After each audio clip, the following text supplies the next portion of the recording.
A gente tem aí não só o ninguém solta a mão de ninguém dentro do STF, junto com a PGR, e também do Prerro, dos advogados que ganham muito dinheiro com essa administração.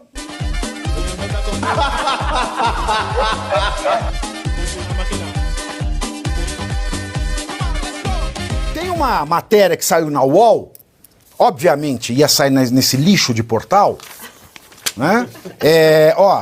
Coloca aqui o TP8.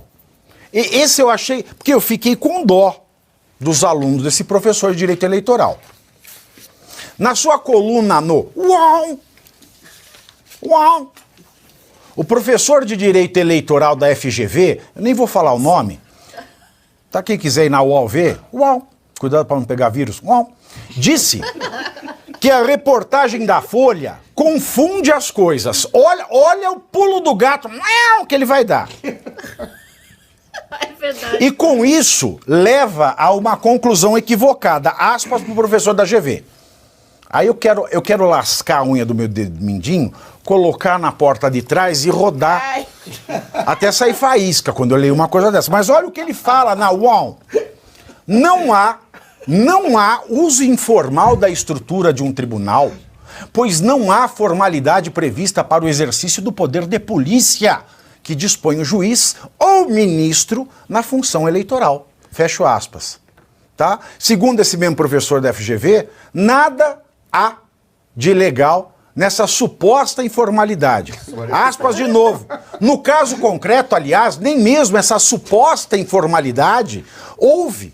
A relatoria dos inquéritos no STF requisitou a diversas instituições, dentre elas o TSE. Ou seja, ele está no TSE e está lá, ele requisitou ele mesmo. É o Chaves vendendo churros para ele mesmo. Seu Madruga, me dá um churros. Aí ele vai do outro lado. Sim, Chaves, aqui tá. Ele aí volta, seu Madruga, me dá outro churros. Aí ele volta, claro, Chaves. Né? É bem isso. Tá? Fecho aspas aí pro professor. E ele diz que esse poder de polícia que deixa tudo isso institucional está no artigo 41 da Lei Eleitoral Brasileira. Bom, quem tem vergonha na cara, cita. Quem não tem, diz que tá e não mostra. Eu tenho vergonha na minha cara. Então eu vou ler aqui para vocês o que ele falou que normaliza, que deixa legal o poder de polícia do Alexandre. Olha que bacana. O que diz a Lei Eleitoral. Artigo 41, que ele falou que dá o poder de polícia para o Alexandre fazer o que ele querer, tá? A propaganda, artigo 41, a propaganda, nos termos da legislação eleitoral, não poderá ser objeto de multa nem cerceada sob a alegação do exercício do poder de polícia ou de violação de postura municipal, caso em que se deve proceder na forma do artigo 40. O que ela falou aqui? Que a propaganda ser exercida na legalidade, ela não pode ser multada nem censurada. É isso que fala.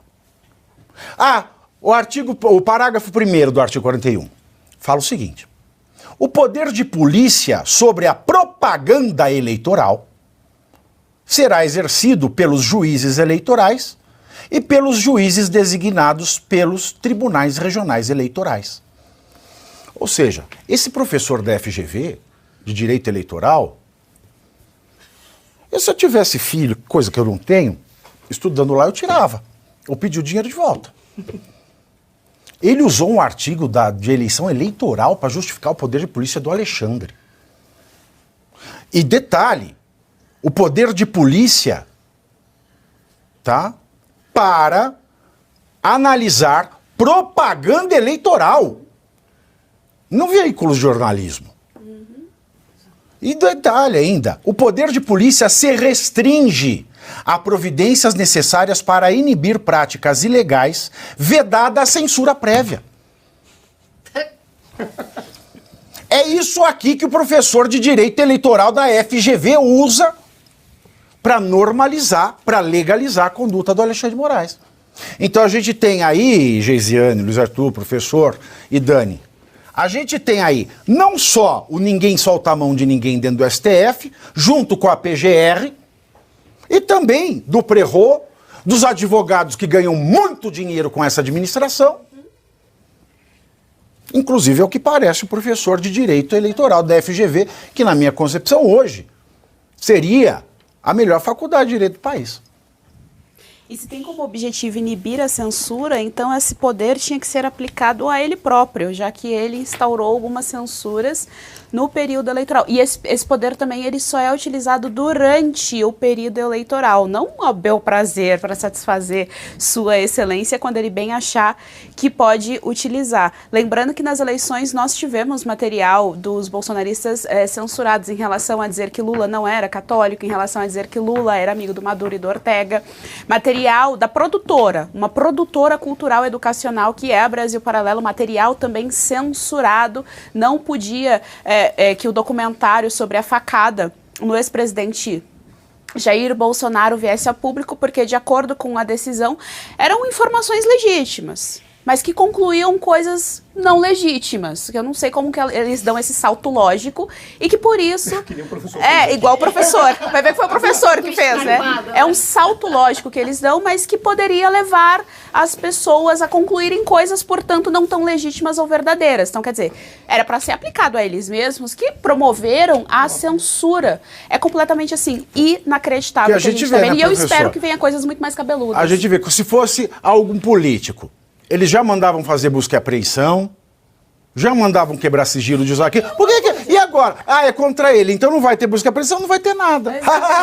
E risinhos. O risinho... E só mais uma coisa. Mas ele acusou o golpe. Dá pra ver que ele acusou o golpe. Ele sabe que ele está recebendo cobertura, porque nós estamos vivendo ali, o estabelecimento está inteiro. Aquele estado profundo, o deep state, está ali.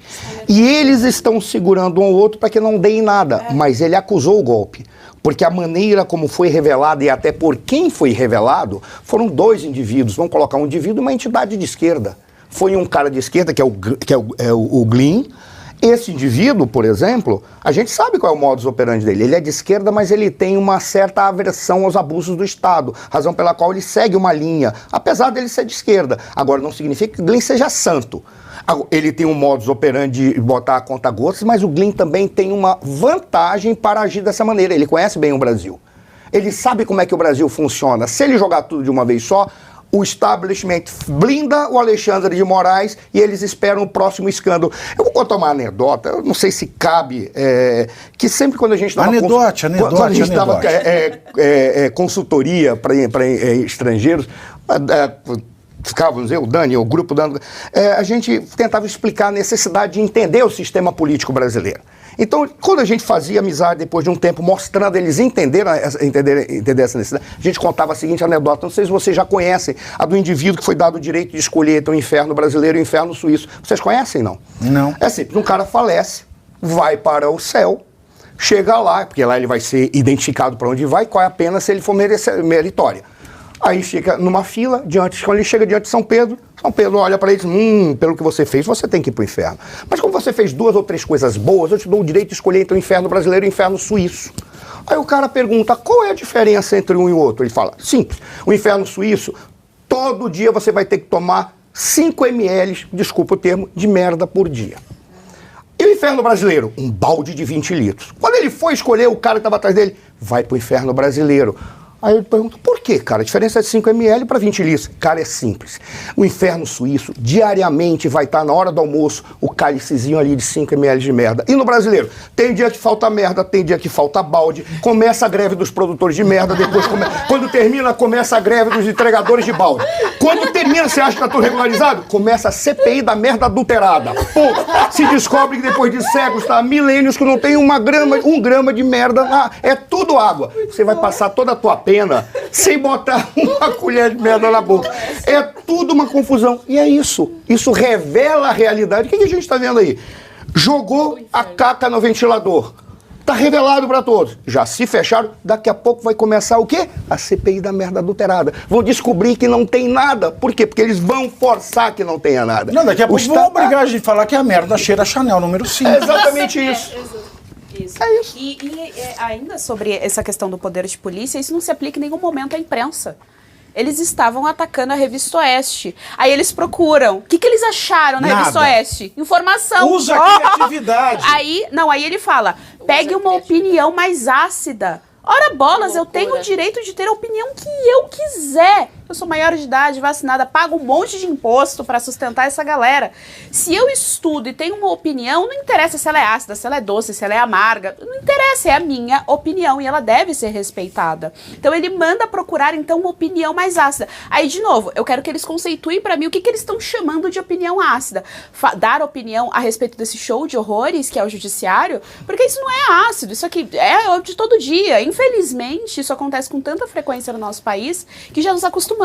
Olha, não perca a minha aula especial no dia 20 de agosto, às 20 horas. Uma aula totalmente gratuita no meu canal no YouTube, A Direita na Jaula. Se você quer sair dessa prisão ideológica, ou se você quer ter os argumentos que são a chave dessa jaula, você vai estar comigo nessa aula. Não esquece, dia 20 de agosto, às 20 horas, no meu canal. Você não pode perder essa aula. Direita